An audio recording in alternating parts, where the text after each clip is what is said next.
इस बार NEET UG 2026 में जो क्वेश्चन पूछा गया है एटॉमिक स्ट्रक्चर चैप्टर से, ये वो रहा। और सेम क्वेश्चन आईआईटी जेईई 1995 में पूछा गया था, ये रहा। अब दोनों क्वेश्चन में आप देखिए तो स्लाइट वेरिएशन है।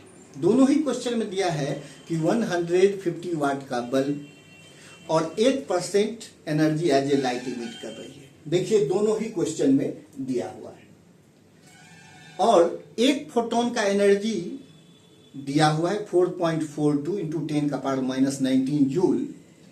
तो पूछ रहा है कि पर सेकेंड बल्ब कितना फोटोन इमिट करेगा। ये नीट 2026 की बात कर रहे हैं। लेकिन आईआईटी वाले में इसी में स्लाइट वेरिएशन था कि जो रेडिएशन निकल रहा था लाइट, उसका वेवलेंथ 4500 एंगस्ट्रॉम दिया है। देख लीजिए 4500 एंगस्ट्रॉम वेवलेंथ दिया है।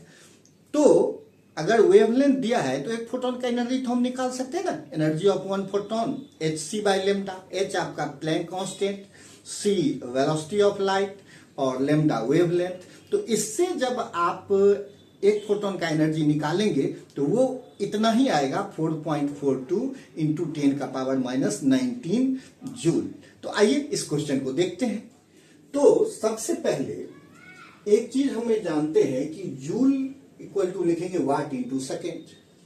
तो 150 वाट का बल्ब है तो एक सेकेंड में कितनी टोटल एनर्जी इमिट करेगी।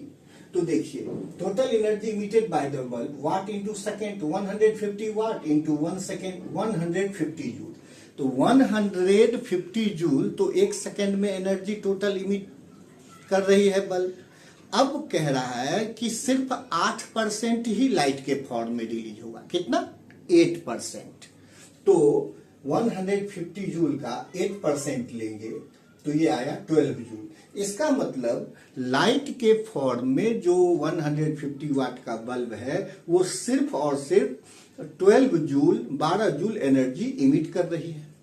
तो पूछा जा रहा है कि नंबर ऑफ फोटोन बताइए। तो क्या होगा? Number of photon equal to जो एनर्जी लाइट के फॉर्म में बल्ब इमिट कर रही है by energy of one photon. तो बल्ब कितना लाइट के फॉर्म में 12 जूल इमिट करती है और एक फोटोन का एनर्जी आपके न्यूमेरिकल्स में देख लीजिए दिया हुआ है 4.42 इंटू 10 का पावर -19 जूल। तो ये आ गया आपका 2.71 इंटू 10 का पावर 19 फोटोन्स। तो कहने का मतलब ये कि क्वेश्चंस जो है जेईई से भी लिया जा रहा है स्लाइट वेरिएशन करके। इसीलिए थोड़ा जेईई मेंस का भी क्वेश्चन हमें देखना जरूरी है अगर हम बेहतर मार्क्स सिक्योर करना चाहते हैं तो।